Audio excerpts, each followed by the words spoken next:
Okay, well, good afternoon. I'm getting the sign here from Mr. Abbey. This panel, panel 7's on radiation.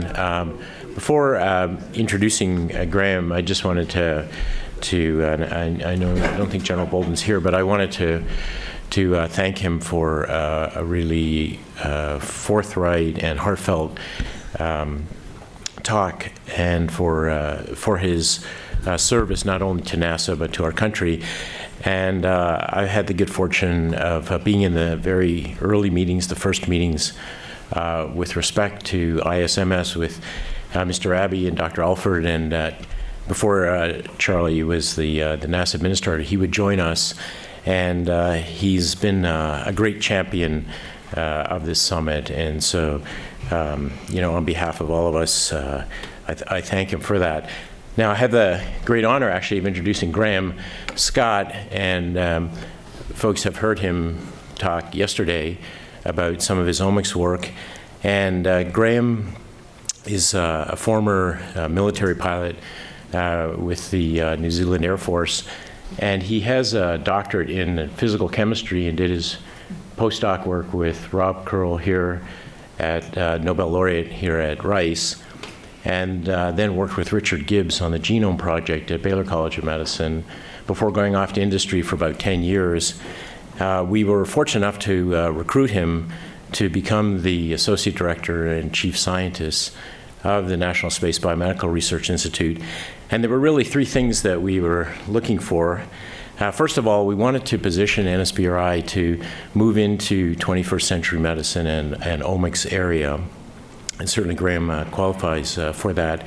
The second is we really wanted someone to have a strong physical presence at NASA JSC and boots on the ground.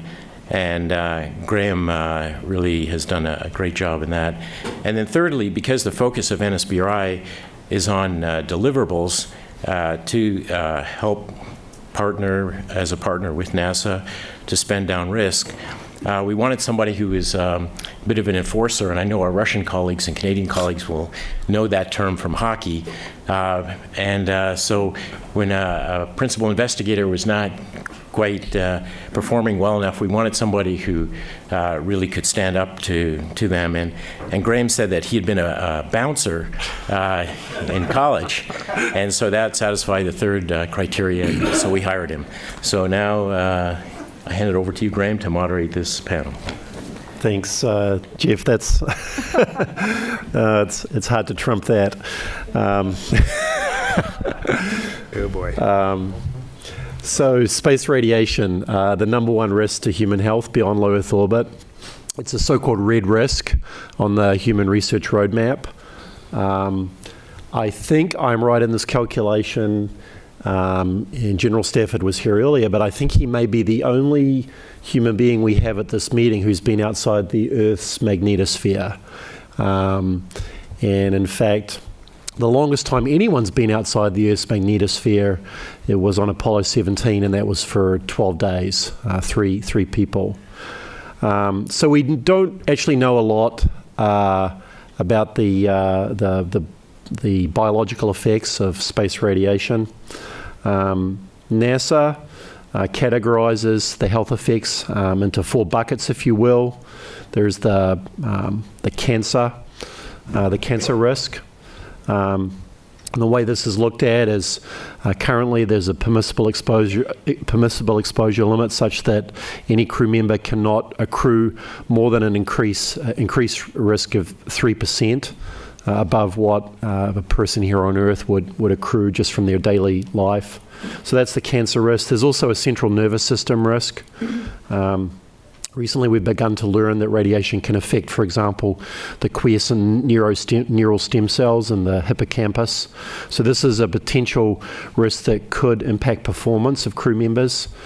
And some of you may be aware of a paper recently published by Michael Delp, where he looked at the cardiovascular effects of radiation, and that three out of 7 Apollo crew members who have died of cardiovascular disease. And so this is a little bit controversial, but that's the so-called degenerative risk is another risk that NASA looks at. And then finally, the acute risk, and this is a risk when a solar particle event occurs, and there can be an acute exposure, particularly if the astronaut is outside of the vehicle or perhaps exploring a planetary surface. So with that preamble, I'd like to kind of give a flavour of some of the topics I hope that we'll touch on today. And as you can see, we have, I think, 4 really great panellists, and so we're going to have a range of perspectives. I think the astronaut perspective, the crew office perspective can be really delivered by Dr. Barrett to my immediate right here.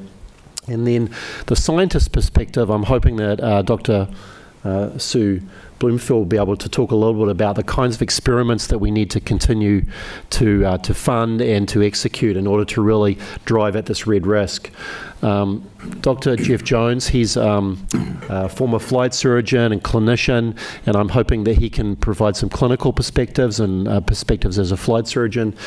And then Dorit Donoval, she has done a lot of outstanding work with companies, particularly looking at countermeasures. And so I hope Dorit can talk a little bit about where pharmaceutical companies can come into this in terms of maybe providing some countermeasures. So I hinted at some of the topics, but before I hand it off to Dr. Barrett, I think it would be good if we could talk a little bit about the radiation exposure that we might expect a crew member to incur during a round-trip mission to Mars, and also time on the surface, and kind of how the crew office is really thinking about that. I'd also like to talk about the kinds of research that we need to continue to pursue on the International Space Station, at Brookhaven National Lab, and also perhaps we might be able to touch on the deep space habitat that NASA is thinking of putting out in cislunar orbit, probably sometime between 2020 and 2030, and the kinds of experiments we might want to see implemented on that vehicle. I'd also like to, we hinted at this a little bit yesterday, talk a little bit about is it reasonable to be thinking about biomarkers that again would be emblematic of the biological damage that humans incur when they experience space radiation. We know the radiation field very well. There have been vehicles that have gone to Mars, most recently, or fairly recently, the vehicle that took Curiosity to Mars. And so we know the field very well. What's not known, the radiation field very well. What's not known is the biological impact of that field. So with that preamble again, Mike, maybe you could give some crew perspectives on this really important topic.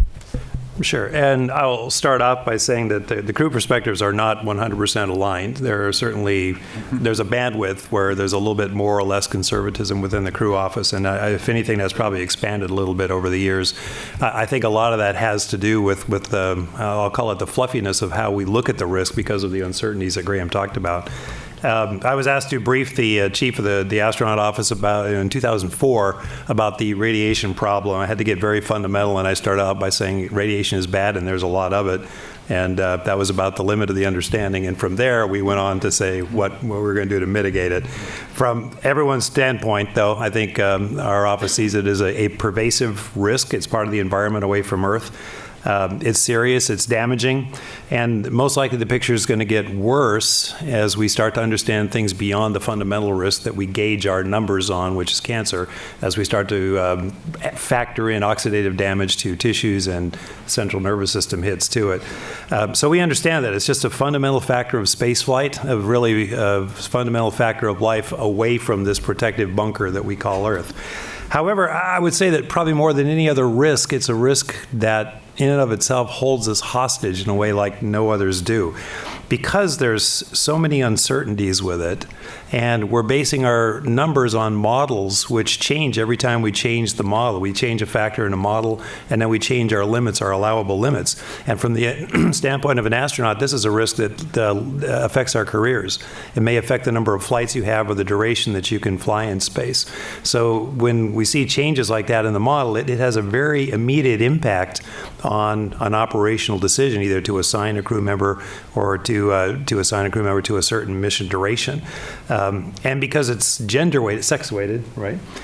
So it's much more sensitive in females, so the threshold for these cancer risks is quite a bit lower. Then there's an immediate risk that causes a sex bias, so to speak, in crew flight assignments.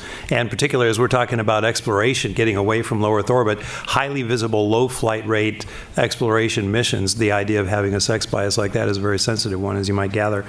The irony is that our new big risk, which is VIP, of course, is sex bias the other way. We tend to see it expressed much more severely, if you will, much more prominently in males than females. So our number one and our number two risks show this opposite direction, sex bias, which is really quite amazing.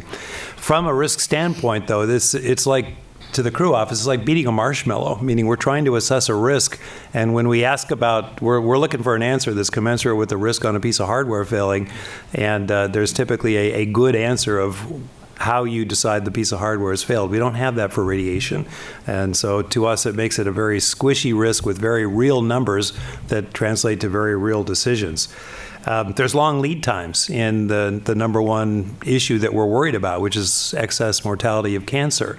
So again, when you're looking at, number one, a holistic risk equation where you know that the major morbidity and mortality of spaceflight is dynamic flight events, and you're told you may not be eligible for a mission because you might have a 1 to 3% excess risk of cancer mortality, where our cancer mortality probably is quite a little bit lower than the general population anyway. It's kind of hard to register that, and so that's something that's hard for us to get our brains around. And it's not immediately evident, because it is a long lead time, what harm has been done. And so if you were to ask, how will I know that this cancer came from radiation? Well, there's some statistical probabilities, but in this risk, the answer to almost every question is a statistical probability distribution. And as we look at the small n world that we live in, we look at answers that probably can't come within 1 or 2 generations of spaceflight, given the flight experiences that we're projecting right now. So we will always wonder, were we right when we made this decision to limit a person's flight or not? The answer to are we right is, here's the distribution, but we'll never really know. Sometimes, and I'm just reflecting some opinion from the crew, sometimes radiation is viewed as that little annunciator light that is distracting you from a real risk that you're not spending enough time on. And as the HRP chief, now don't get me wrong, radiation is the number one risk, I get that, but as the HRP chief, I looked at the line item that we had yearly for radiation research. It's huge. And the question is always, are you spending your resources addressing the major risks in the right priority way? Are you maximizing the return in health and safety to the crew? The other thing is, if you're looking at a big picture standpoint, I like to see radiation risk as a transient phenomenon in human spaceflight, in that right now we are limited by how fast we can fly. We're broken for our Mars missions just barely because we can't fly necessarily faster. And we're worried about radiation risk applied to a very small number of pathfinding explorers. If we go to Mars in 2030 and we even say we do 3 or 4 missions, you're talking about probably 20, 25 souls total that these radiation limits might apply to during this time period, let's say the next 3 to 4 decades. We hope to be able to fly a little bit faster. Franklin Chang Diaz is here. We're putting a lot of hope in advanced propulsion, so I'm really glad to see him.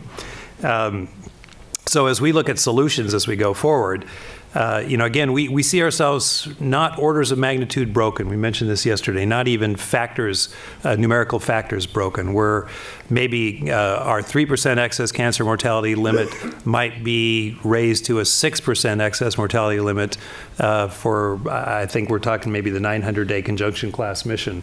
900 days is a long time, so that's a lot of time in deep space cruise and surface. But even that doesn't totally destroy us from our limit standpoint. So it's something we should be able to manage because we're very close to it.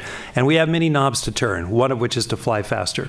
Another one is to time it, to go with a solar max period where we get maximum GCR protection from solar wind that's coming out. I'm channeling Chuck Berry a little bit from this morning, but when he was talking about the scientists telling him you can't proceed because the crew is going to die and maybe they live 30 days, but 31 they're surely going to crash. You can think that about radiation on many different levels, on many different organ system damage levels. And we would never go anywhere if we didn't have some acceptance of a learn-as-you-go philosophy. And so I think that's another knob that we should turn, but you do that with informed consent based on the individual, based on the agency, based on the country, actually. So informed consent does not limit to the individual.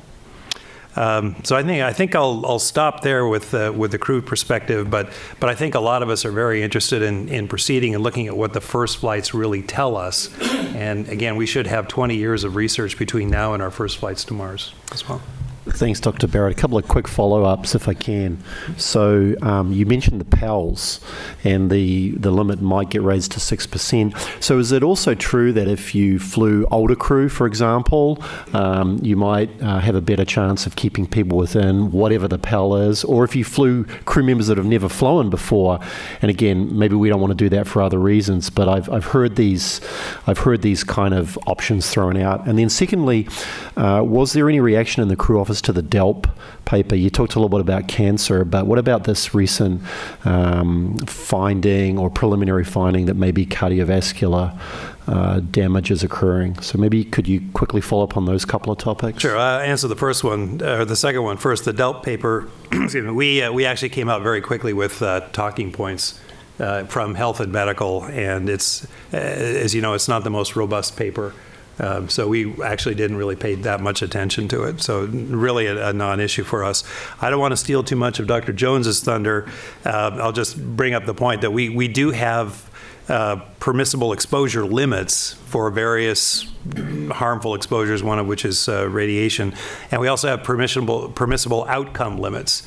And for radiation, we're looking at the outcome, and that is a 0.3% increased risk of cancer mortality. So it's pretty easy to say this is what the number is. Applying that risk is actually quite a bit more difficult. So as some of you in the room know, to get to a 95th percentile confidence interval of 3%, we're actually closer to a 1% excess cancer mortality risk, and that's just the administrative limit that we use to apply the cancer or the radiation limit. The other thing is, I'll just very quickly say, it's radiation is obviously sex-weighted. Guys have an advantage, at least from the standpoint of cancer mortality, and age-related. Older guys, yes, rock, because we are more radiation-hardened, partly because we have a little bit less hormonal tissue, and partly because we don't have the chance to live long enough to get our cancers. So. Yeah. And that number is about a 50% difference for a woman, 1.5 versus 1 at 25, and then 4 versus 3 at 55, depending on when the exposure is. But quite a bit of difference between a young exposure versus an older exposure. Right, and I guess I didn't apply numbers to any of those knobs. That's one of them, crew selection. Another one is flying at Solar Min gives you a twofold radiation dose compared to flying at Solar Max for this 900-day conjunction class mission. So again, when you're looking at something that you're on the ragged edge of, there's many knobs to turn. And hopefully most of you in the room understood that. So Solar Min, Solar Max. So at Solar Min, the GCR flux is actually much higher. Solar Max, it's pushed back a little. So so there is that differential that Dr. Barrett mentioned. Let's move to Dr. Bloomfield and get the scientist's perspective next on some of these questions. Well, I want to thank Dr. Scott for inviting me to join this panel and to talk to this august group. I've been coming many years, and it's always a pleasure to be here.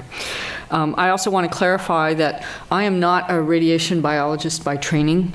I'm an integrative physiologist. I've had the privilege of serving many years as an associate lead within the NSBRI teams, and in that team-focused approach, you learn a lot from your colleagues. I've also had the chance to work with the National Academy Committee on reviewing NASA evidence books, and fortuitously this summer, the radiation risks. So that has given me a bird's eye view of kind of the recent data we have and some of the needs we have moving forward for better evidence. So I just wanted to ground that context first. What struck me, particularly in this summer's discussions, the risks, as Mike laid out, are kind of fall into the cancer risks and everything else. And the cancer risks are very long-term and are the best studied. We have the best data in that field. And so even though work continues to move forward in that area, I think the bigger unknowns are these other categories of risk. One cluster is called the degenerative tissue effects, primarily cardiovascular, but there's a cluster of other tissue systems that are affected, we think. And secondly, the central nervous system effects. And the discussions we had this summer in reviewing these evidence books reports, which are very well written, and summarize a huge amount of data that's been generated in the last 10 years with that funded research program, but really point out to me the very interesting dilemmas that might be posed by these central nervous system effects. There are certain, they're within animal models, we've documented structural change in neurons that lead to actual cognitive changes. Now, measuring cognitive change in rodents is very different than measuring cognitive change in humans, right? But there's enough evidence, I think, from these animal models that it's worth following up on. Some very bright, especially young scientists, are working on this area. And radiation oncologists will tell you, it's a common problem in brain tumor patients, if they've had to have radiotherapy, that there are significant cognitive deficits in those patients. Now, that's with very high dose radiation exposure.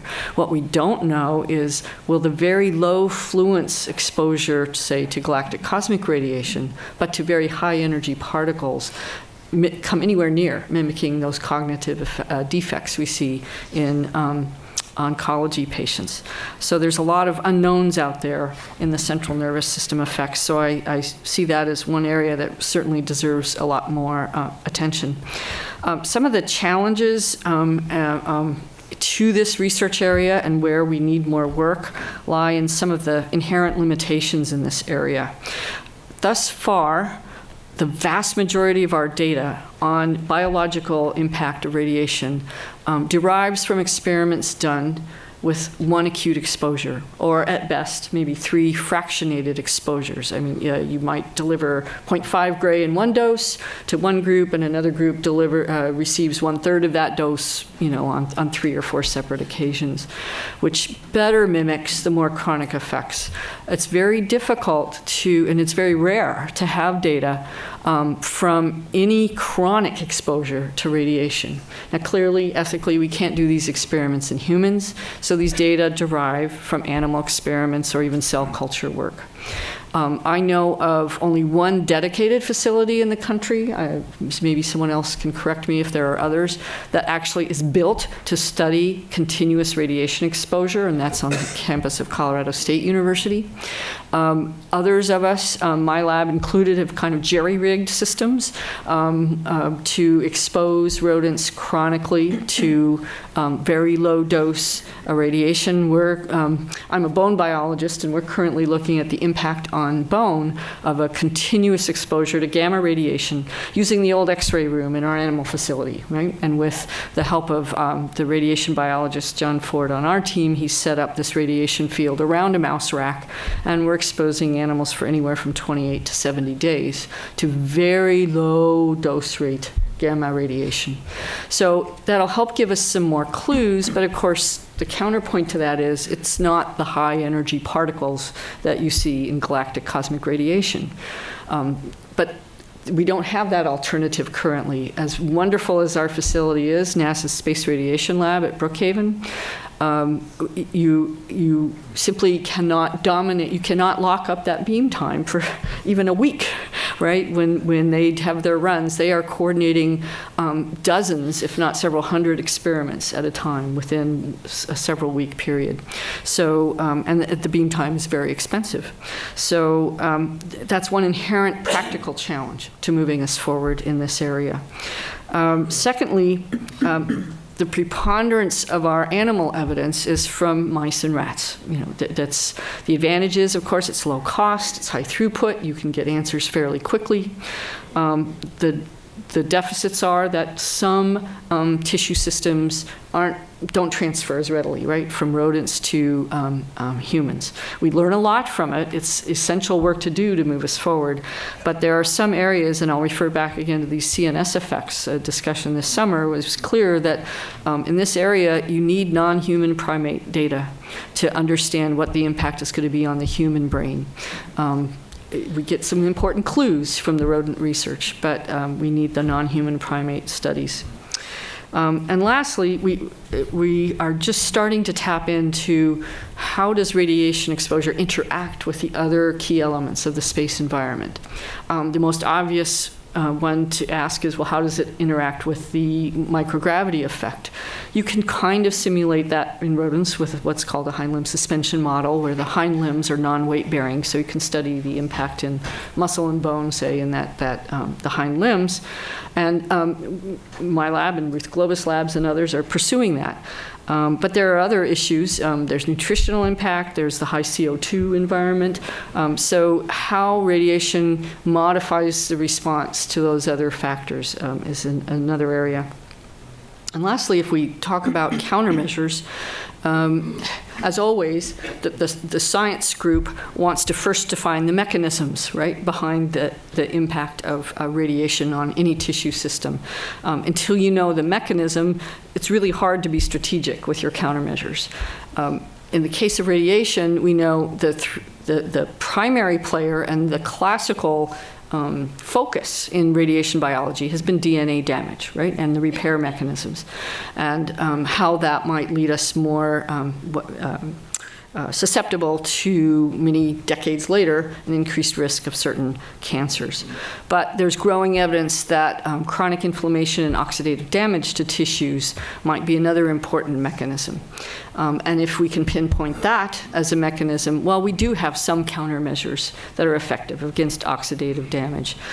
So it's going to be important to support the fundamental research and the mechanistic approach to get at a more strategic approach to those countermeasures.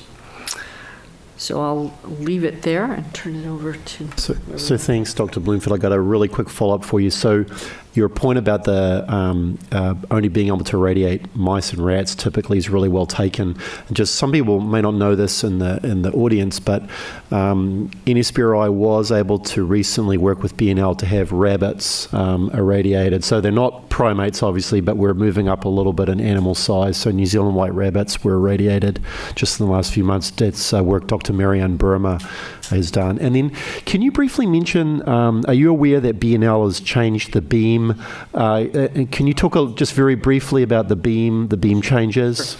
Yes. As many of you might be aware, galactic cosmic radiation is not a uniform type of radiation, right? It's a complex mix of particles and protons. Again, this is one inherent limitation to much of the research to date, where you expose an animal or cell culture to one species of radiation. It might be heavy iron, it might be heavy oxygen, carbon. So the recent improvement at NASA's Space Radiation Lab with their accelerator has been to generate the opportunity to create a mixed beam where researchers can apply, is it up to 3 different particles? At least 2, I know. Yeah, they're trying different modalities, but I've seen they can switch between at least 3, if not more. Yeah. So that will be a big step forward, because that will again better simulate actual galactic cosmic radiation. This brings up one other point I have, which was a tremendous challenge and frustration for me when I first got involved, although peripherally, in radiation impact on my tissue of interest, bone.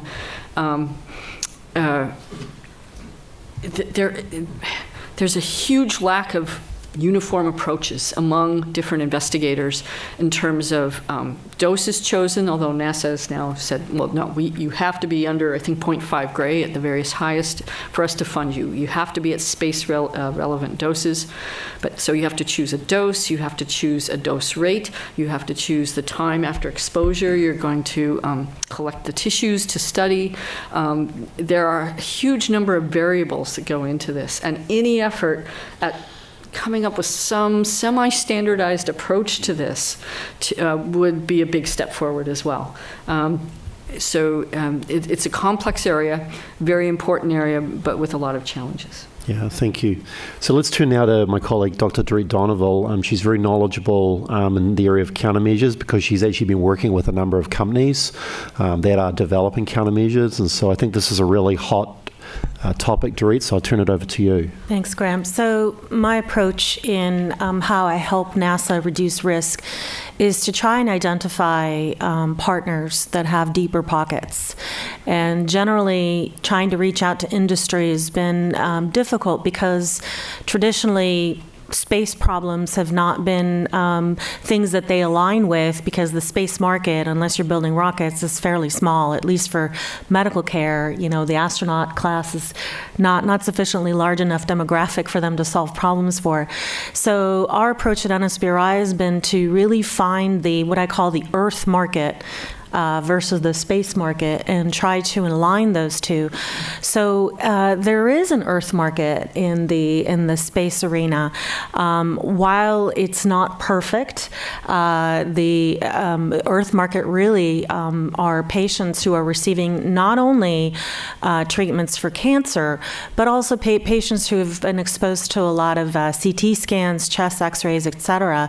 There's actually some evidence that over a long period of time, you accumulate damage, especially if you've been exposed when you're younger. So you not only have what they call the degenerative effects. Cardiovascular disease is known in women that receive chest radiation for breast cancer tumors. That's a known thing. They get heart failure about 10 years later. Cognitive effects for patients receiving radiation for brain tumors, etc. Patients receiving pelvic radiation for a variety of tumors end up having a lot of very severe GI effects. There's many degenerative effects that are not just in the tissue they're receiving the radiation, but also in the surrounding tissues. And then what is not being tracked is secondary cancers that would develop later as a result of hits to healthy, normal tissues. The patient survives. Great, they do great. I actually spent some time at MD Anderson yesterday with a good friend of mine, 38-year-old woman, very young. She's going to have to undergo radiation. There will be side effects and may eventually lead to the development of another cancer later on. So right now, what I've tried to do is I've tried to show pharmaceutical companies that there is a market because it currently does not exist. Let me explain that. So when you talk to radiation oncologists, they're really focused on one thing, and that is to kill the tumor, to kill the cancer, help the patient survive. Quality of life, while important, is really secondary. And there are really no good countermeasures that have been shown clinically. So if you're a physician and you're an oncologist, you don't really have a lot of options to give to your patient. You're not going to be talking too much to them about the side effects, how to protect the healthy tissues while you're basically irradiating patients. So they don't talk about it. The patients are afraid to talk about toxicities because they are so scared that the doctor will pull back on the treatment. They just want to kill that tumor, so they don't talk about toxicities. The only folks who actually know about all these toxicities are the nurses, and they find out on the way out when the patient's got their hand on the door handle and leaving the room, and the nurses will say, "So how are you doing on all these things?" And they'll say, "Oh, by the way, I have this rash right here. Oh, and by the way, it's getting infected." So there's been some serious toxicities that actually have caused people tremendous problems. So there is a market. Patients just don't know to ask about these things, and doctors don't have the evidence base in order to make clinical decisions. There are actually agents out there that are very safe that have been tested in animal models, at least. They show protection of healthy tissues while even making the tumor more sensitive. The advantage to the doctor is that if you can make the patient more resilient and have less toxicity, you can actually provide even a higher dose of radiation, kill the tumor better, faster, etc. So there is this market, but it's not well developed, and pharmaceutical companies don't really see the market yet. And so What I'm looking for is, yes, it's apples and oranges in some ways, because even if it is proton treatment, which is similar to some of the proton high energy particles that we would get from an SPE, the rate would be different, the way it's given is different, the dose would be different. On the other hand, as you heard from Sue, there's no perfect model in even, research studies or with animal studies. And rodents are not the same as humans. So when we do send somebody to Mars, I would like to know whether there was clinical evidence that showed a certain countermeasure was actually efficacious in a patient, in a person. Yes, these are cancer patients. They're sick people. They're not the same as astronauts. But I think what we're going to want to see is a plethora of information, animal studies in every kind of model we can come up with that simulates spaceflight exposures, as well as some studies in humans, which may not be perfect, but will give us some sense of whether humans, in fact, can be resilient. So the kinds of things I'm thinking about are there are two flavors of radiation. One that would be a radiation mitigator, so you would be taking that right before treatment or right after you would get exposure, and that would be the equivalent of something that you would take after a solar particle event that you were exposed to. But then there's another type of radiation which I think could be very useful, and that is a prophylactic. So we know from animal studies that there are animals that are genetically resistant to the effects, the neurocognitive effects, for example, of radiation. This is work that's been done in Johns Hopkins by Bob Hines and Katie Davis. And they've actually shown that differences in the dopamine pathway and dopamine level and, certain pathway components, key constituents, are actually associated with a resistance or a complete resistance or susceptibility to the neurocognitive effects of radiation. And so we know that there are things that can upregulate certain pathways to make you more resistant, perhaps turn on the DNA repair mechanisms, perhaps decrease the immune response so you don't have this cytokine storm that can cause all kinds of problems that lead to fibrosis later, et cetera. So the kinds of prophylactics that I'm looking at right now are what I call nutraceuticals. Now, there are actual products out there that are really efficacious at protecting the gut, for example, from the effects of radiation, protons, x-rays, etc. Something as simple as nicotine is actually a protectant from neurotoxicity. So, if you need to put a nicotine patch on an astronaut for two years to protect their brains from the effects of radiation, okay. I would be okay with that. And there's vitamin E derivatives that are being looked at right now. There's soybean-derived products. I actually funded one of those to look at a trial right now with protons. So these things are products that can be incorporated into the diet that may, in fact, make you a little bit more resilient. Now, the Earth market for this is easy. Everybody should be taking one of these. If you're about to undergo exposure, maybe for CT scans, et cetera. So these are things that I think are the future. The problem that we have right now is to make the Earth market appreciate that there is a market here, because frankly, NASA cannot afford to take these things into clinic. I worked in pharmaceutical discovery for 8 years. We spent over $1 billion in research, and we only had, just now, 3 things that are in clinic, and it takes years, it takes decades.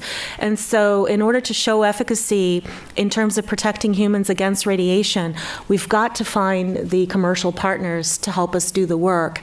And so that's been our approach. Yeah, Dorit, that's really a great story. Can you talk a little bit about Interaid, for example? You sort of touched on some of the countermeasures, the gamma-tocotrienol, but maybe could you also talk a little bit about, in terms of the acute risk, the Interaid product? So Interaid is an interesting product. It's based on decades of work looking at the way epithelium, and in particular in the gut, but any epithelial cell membrane, it's a barrier, controls the movement of fluids across it. And so the enterate is actually a special formulation of 7 amino acids that have been shown to work together. If you add other amino acids to it, it inactivates this product. And so these are amino acids that you would find naturally, and they're just being combined in a certain manner. And they basically regulate the chloride channels, for example, across an epithelial membrane that transport chloride and water across a membrane. So when you do this in the gut, you're basically controlling fluids and nutrients and other types of minerals and such moving across. And so they are able to show with this product, which is literally costs 19 cents to make, okay?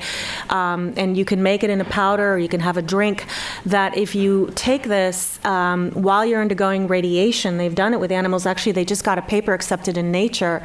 I'm really excited. This is the one we funded, where they looked at proton treatment in animals. This product prevents the animals from becoming dehydrated after radiation, from having diarrhea, from stopping eating, et cetera. And this is anecdotal, but I have quite a few friends who are undergoing, radiation treatment, and I've suggested this product. And most recently, the industry forum at NSBRI, we funded them to do a clinical study, and this was matched 100% by industry partners to do this at Dana-Farber. So they're actually looking at patients that are undergoing treatment for cancer, and these patients would be expected to lose weight and have trouble maintaining nutrition level. So just taking the simple drink once a day before their treatment, and we're actually going to see whether there's clinical efficacy in a controlled manner, in a blinded manner. It's really exciting to know that there are some possible countermeasures that are already being looked at. Let's go now to the practicing clinician's perspective on this topic. So Dr. Jones. Well, thank you very much, Grant. I appreciate the opportunity to speak to this group about this topic. And you've heard from this expert panel on a number of specific topics that I think are very relevant to this question. I'll add a couple of comments to Dr. Barrett first about the Delp paper. And this paper expressed a concern that cardiovascular disease risk was higher in astronauts that flew outside the geomagnetosphere in the terms of their cardiovascular risk.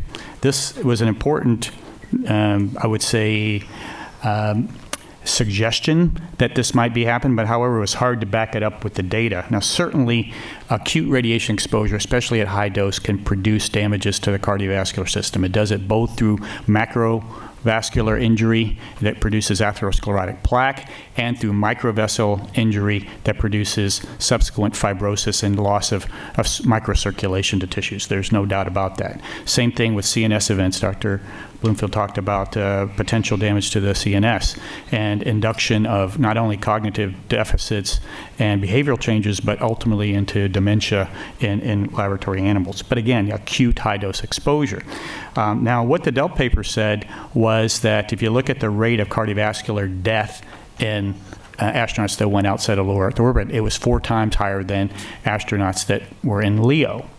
And that was the concern. However, if you look at the data, number one, the average lifespan of the astronauts that went to the moon was 6 to 7 years longer than low Earth orbit. So even though they were dying of cardiovascular disease, well, maybe because they were living longer to start with. And then you look at the death rate associated with accidents in the low Earth orbit astronauts, it was 4 times higher than in the Apollo astronauts. So perhaps the difference in the death rate to cardiovascular disease may not be associated with the exposure to deep space radiation, which was the potential suggestion, but instead might be due to other cause of death, mortality. And so I think you have to look with a great deal of discern at that paper in terms of drawing any conclusions from it. And I hope Dr. Baird agrees with me on that.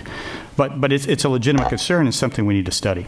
Okay, next thing was about the, Sue Bloomfield brought up the National Space Radiation Laboratory new ability at the end of this year to do mixed field studies. And it's important to understand the true environment and not to just do single high Z particle exposures to look at the full field. The field includes mostly protons and helium molecules, and then you add in 1% of the total GCR spectrum is due to high Z particles, and it could be oxygen, it could be iron, and they want to be able to look at multiple types of species and different energy levels, and the new NSRL mixed field capability will do that. Not all together, but in sequence, so sequentially with rapid switching and energy bends being applied.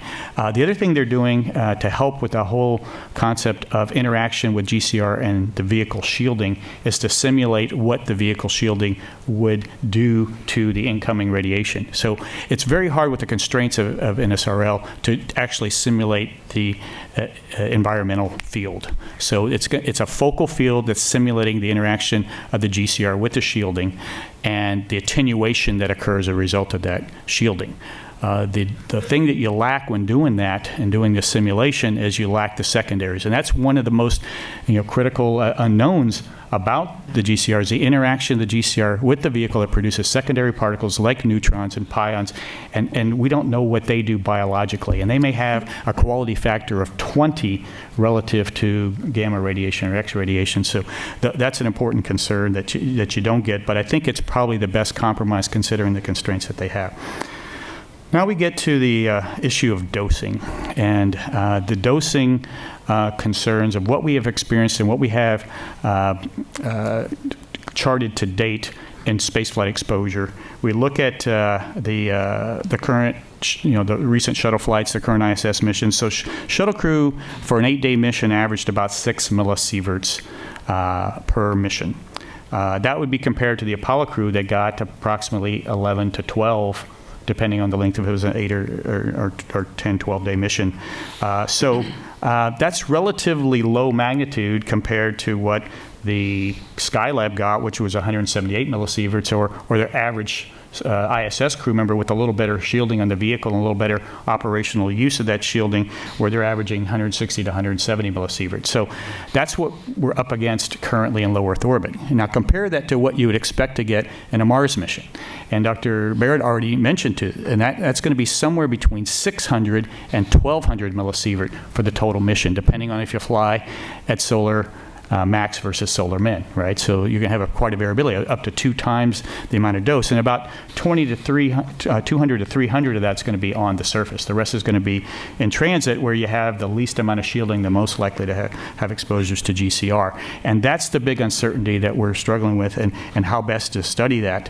I would say if we're looking at CNS effects as a potential concern, I would like anybody notice the cognitive ability of one of our only low Earth or outside of the low Earth orbit astronauts, and that would be a General Tom Stafford. Now, has anybody noticed any decrements in this individual's cognitive ability? And then the other one would, Walt, of course, he flew Apollo 7, which did a lot of the initial rendezvous docking operations. But again, another individual with absolutely no loss of cognitive capability that we can find out.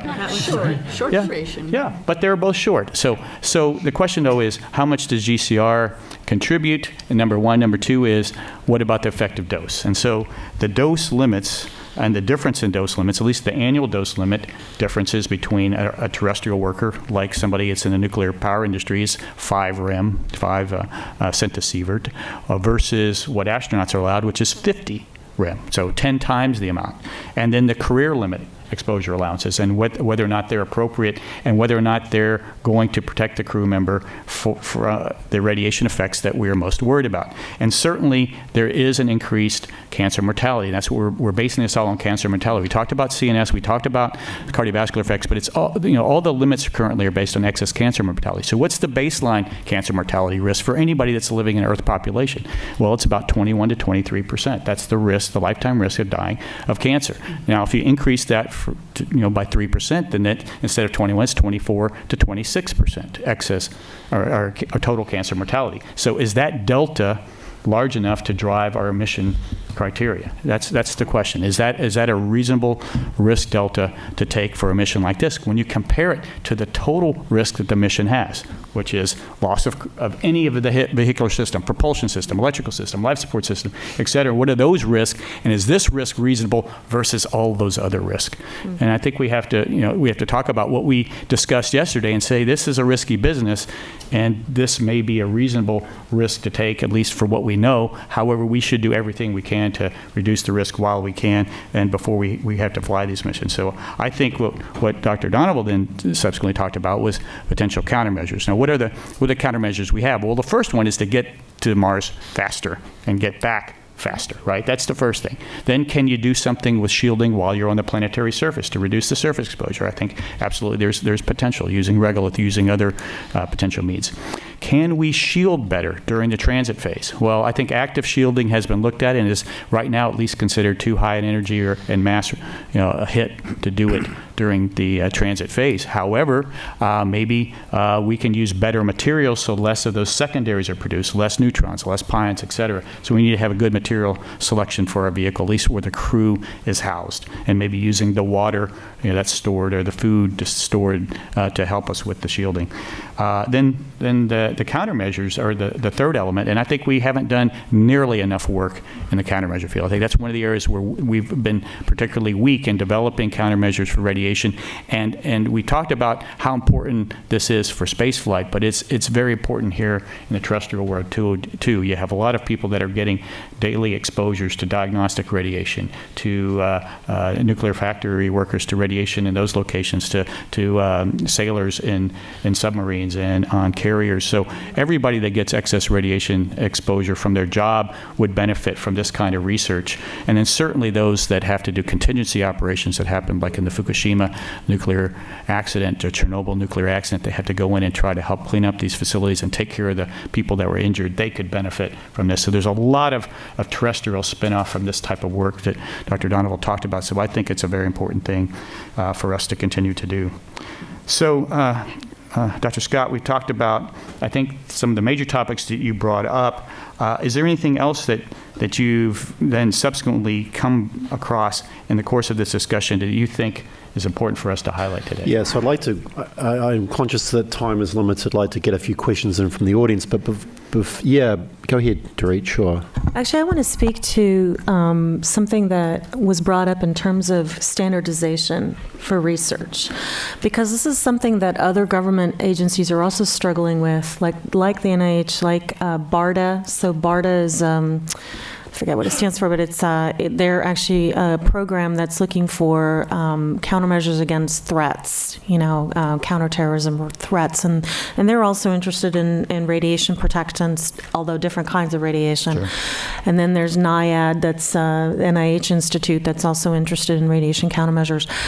What they're finding is that it is comparing apples and oranges across these different experiments, because while NSRL really is good about standardizing some of the experiments, people are using different species or flavors of mice or rats, and the conditions of housing are different.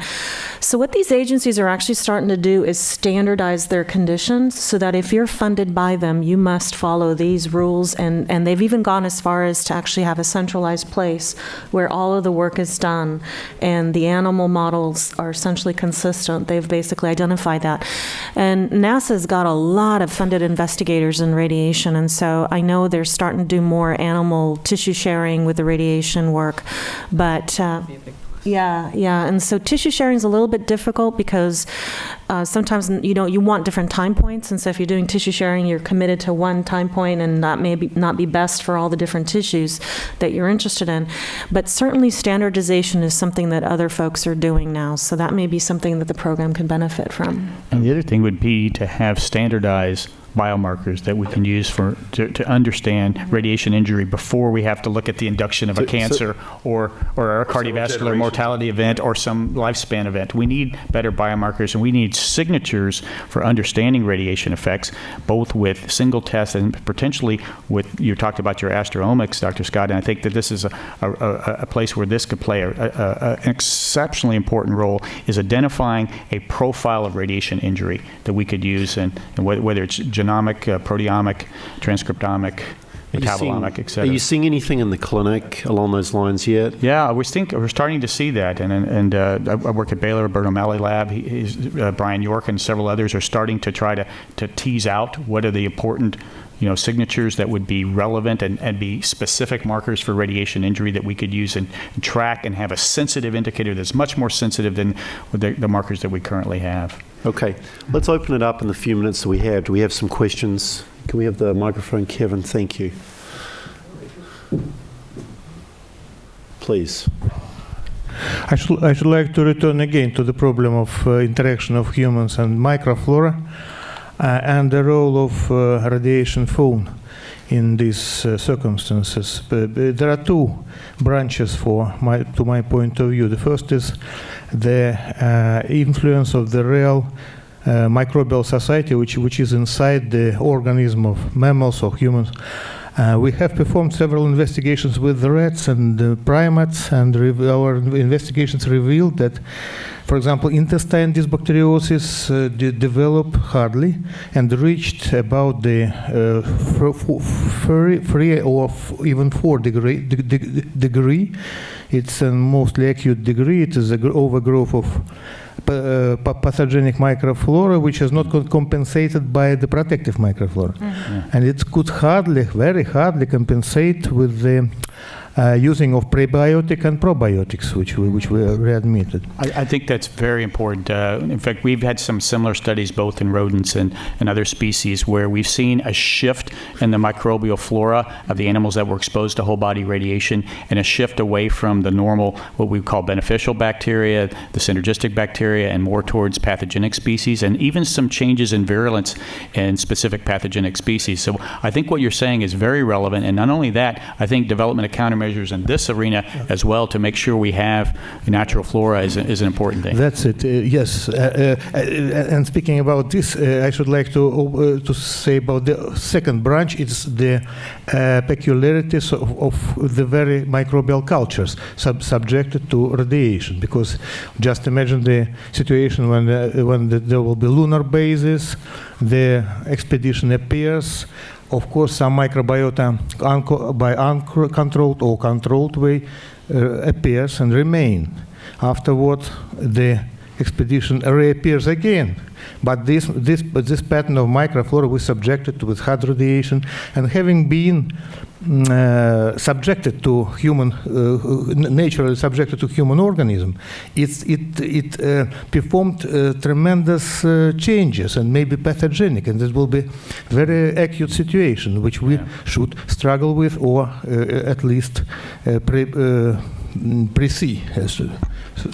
Before we leave, Dr. Ilan, I understand that IBMP is sponsoring a Bion satellite to 1,000 kilometers in 2021. Yes. Oh, okay. Well, so will you include microfloral studies with, and in what animal models? We will study mice, and we will we will study mice microflora, and we will study the several strains. It will be the strains which should be included in content of probiotics, and some strains of conventional pathogens as well.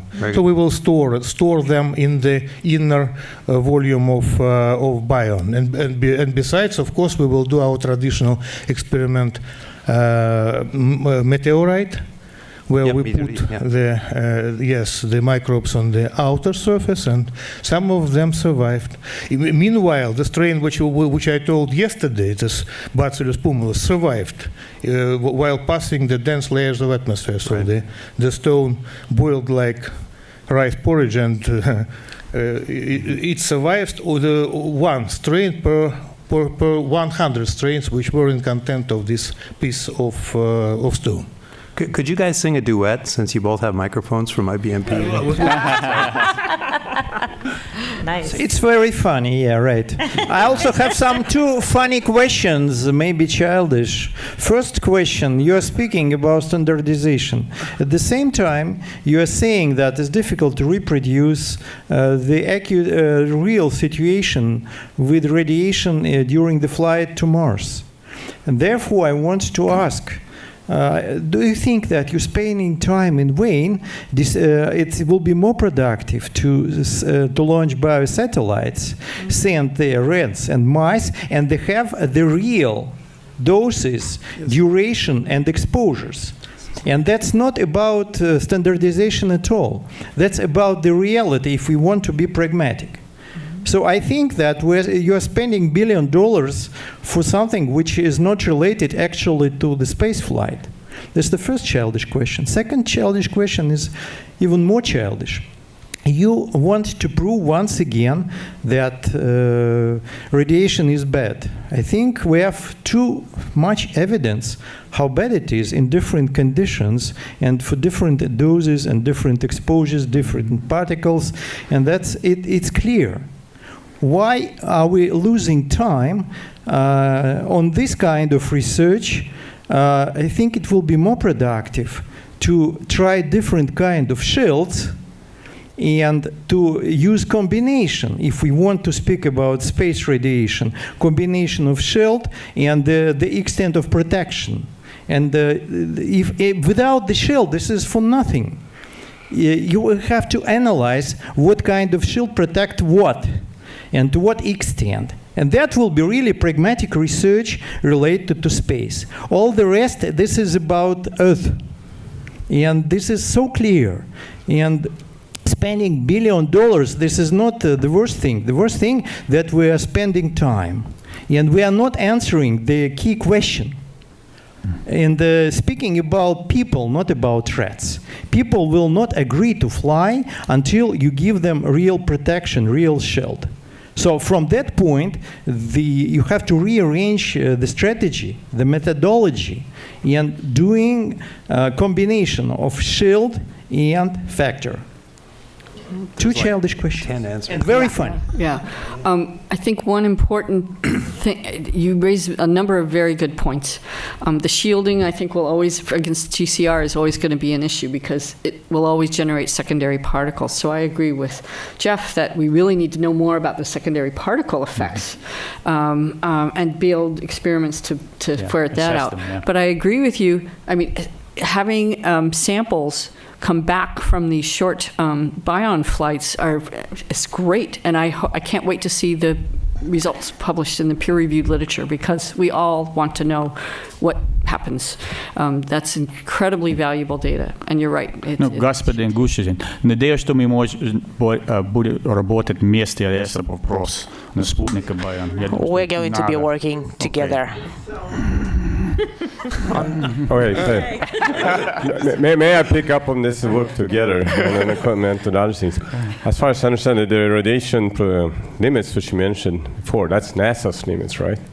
And that's an interesting point because other agencies have different limits, and I think they're less restrictive. Correct. We have the most conservative. You're the most conservative. So if we don't harmonize that, we may end up in a situation that we can send non-Americans to Mars, but no one else. But okay, I will continue though. It's often said that the radiation might be a showstopper to go to Mars, and I don't agree at all. I mean, I think everyone, eventually, if we get close to really go there, people will conclude, yeah, we take that risk. Now, there's one more factor which I don't think people have addressed yet here, and that is the enormous progress in understanding how treatment of cancer can be done over the years. Which means that cancers which today would kill you 20 years from now when you fly to Mars may have very low probability to kill you. So, well, anyone want to comment? Yeah, so two things. First of all, some of our international partners, including Russia, are actually getting more conservative on their radiation limits. So it's starting to converge kind of more towards our levels. Secondly, we are including cancer treatment, diagnosis, surveillance, because your survival depends on surveillance, and treatment outcomes in our equations looking at risk. That 3% risk should be including those. So that's all part and parcel to it. The third thing is and unfortunately they're not represented here, but excuse me, our Office of the Chief Health and Medical Officer has already stated on record that there are no medical showstoppers currently for going to Mars, including radiation, and that in concert with the Institute of Medicine, we would work a calculated risk appraisal based on the limits that we have, 3%, how far you might go over those if you do go over those, and then a step of informed consent by the individual, by the agency, by the nation, that would most likely get us there. So I don't think of this as a showstopper for going to Mars. Okay. And Dr. Barry, we tried to do that informed consent a number of years ago. We tried to do those. We'll spare the story. We could almost tell a Stafford story on that from 2004. But time has gone forward, and I think we have a much more accepted approach. Okay. Dr. Young. Now, I'm looking for a clarification on Vadim Kushin's question about shielding and specific types of radiation. And this may be very old. Old news has been bypassed.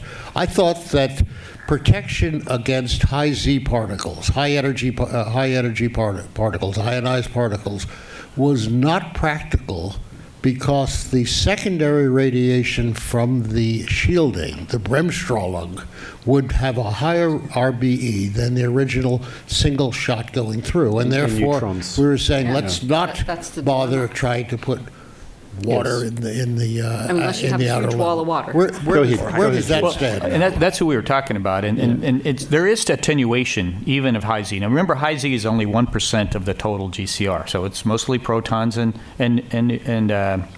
helium molecules. Because the alpha particles are the main constituent. Well, 1% are high Z, and high Z can be different species, but some of them are heavier and have more mass and higher LET, right? And so those ones are difficult to shield. And if you do shield them, you want to make sure you're not producing a lot of neutrons and pions, which is what we were just talking about. So choice of shielding materials is incredibly important because, like you say, the neutrons may have a quality factor of 20 versus maybe 8 to 10 for the original incident, a particle. So yes, you're absolutely right, but it doesn't mean we can't be smart about the shielding we use and how we use it, and if the crew quarters where they sleep and spend the majority of their time, those particular areas we might be very smart in the way we add to the shielding. Is there anyone else that has a burning question? Yes. We'll take one more and then we're going to close this out. In the middle here, please, Kevin. Actually, and Bonnie has a microphone. Bonnie has one. All right, so Bonnie and then the gentleman in the middle. Two more questions, then we need to close it out. Go ahead, Bonnie. Yes, just a short comment because I wanted to enforce something that Dr. Bloomfield said. We both sit on the CAMI committee. And I think it was about a year ago that we did the ethics review on the radiation limits. And it was out of that meeting and quite a bit of deliberations that we divided it into two decisions. There was the decision that, and it's not unlike what we do right now as well in terms of mission success and looking at all of the safety factors of the vehicle and so forth, because we're talking here on the radiation risk as being, at that time, it's just a risk that you're going to see at the end of life and that it might be decreased by 3%. And not on the mission itself. So we said there had to be two decisions here, one for the agency on mission success and completion of the mission without injury. And the other one we really felt was for an informed consent, because what we didn't know was, this person may live a long time, but they also may have other risky behaviors. There may be other things going on. When we talk about the launch of risk, the launch of the reduced life expectancy at 3% is paled in comparison to the powered launch risk. And so it was out of that deliberation that we came up with these two parts of the decision and recommended that back to NASA. Did I have that correctly? That matches my memory. Okay. Anthony? Yeah, Jeff mentioned about the secondary particles and the neutrons. The first thing is to monitor them, because right now we have a monitor for the neutrons and the secondary particles. And next you addressed about the RBE for the neutrons, okay? So it's reasonably well understood from a DOE domain, okay? But we need to do more, okay? So the monitoring is done right now. And the key thing is that we're doing some monitoring now on the station. Now the question is, you're still in low Earth orbit and you still have some attenuation based on geomagnetospheric influences and other trapped radiation influences. So the question is, when you're out in deep space outside the geomagnetosphere, is the same secondary production going to be in that same magnitude? And do we know the energies? Because one of the things we've had trouble with is measuring energies across the entire secondary spectrum. We haven't had a high energy neutron detector that we felt comfortable with. We had smaller bubble detectors, TPIC, et cetera, that we were trying to make measurements with, and they're pretty good in the lower range, but not very good in the high range, which may have the highest quality factor. So I think that this is still something we need to have better characterizations of. I wish Eddie Simonis was here. He could talk a little bit about what things that they've tried to do and things they're trying that are coming down the pike in terms of international collaboration in that way. Any other final thoughts from any of the panel members? Okay, well, thank you all. This is a really good interaction. Let's thank the panel. I got a few more questions, but I'm going to hold. Yeah.